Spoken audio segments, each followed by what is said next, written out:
बड़ भीड़ होला छठ में कार्तिक महीना बे लाउड के घटिया बाबा हो। बरतिन के आस बाटे पूरा विश्वास बाटे हर ले विपतिया बाबा हो। देव बागर उलार लागे सूरज पार बरसे अमृत के बदरिया जाने देश आ विदेश नाम बाटे विशेष करी गह बेलाउर के घटिया। बड़ भीड़ होला छठ में कार्तिक महीना बे लाउर के घटिया बाबा हो। बरतिन के आस बाटे पूरा विश्वास बाटे हर ले विपतिया बाबा हो।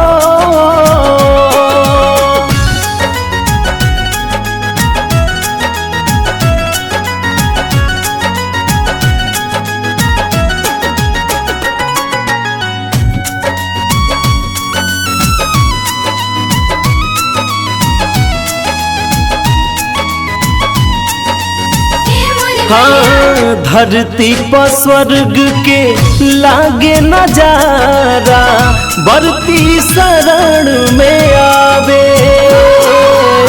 भगवन दीवा करके पड़ेला पहारा सभे तनहिया लगावे।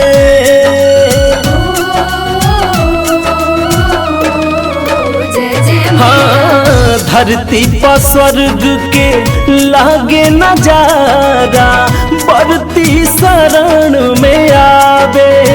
भगवन दीवा करके पड़ेला पहाड़ा सभे तनहिया लगावे। जल दौड़ा लेके माथे नर नारी सभे साथे बाबा के धई के डगरिया जाने देश आ विदेश नाम बाटे विशेष गह गह कर पटना के घटिया।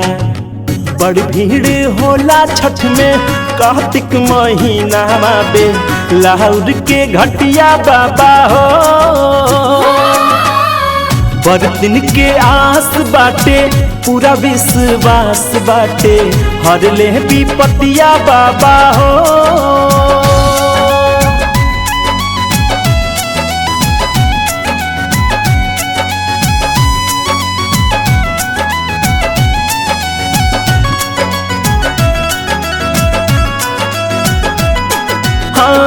आदित्य मल के लागल कचहरी बाल बांध के धाम हो।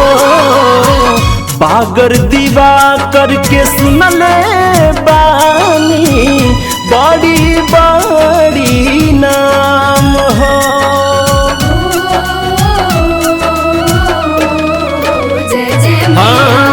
आदित्य मल के लागल कचहरी बाल बांध के धाम हो। बागर दीवा करके सुनले बानी बड़ी बड़ी नाम हो।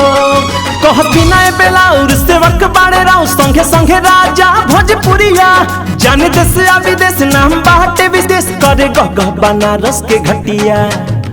बड़ भीड़ होला छठ में कार्तिक महीना पटना के घटिया बाबा हो। बरतिन के आस बाटे पूरा विश्वास बाटे हर ले विपतिया बाबा हो।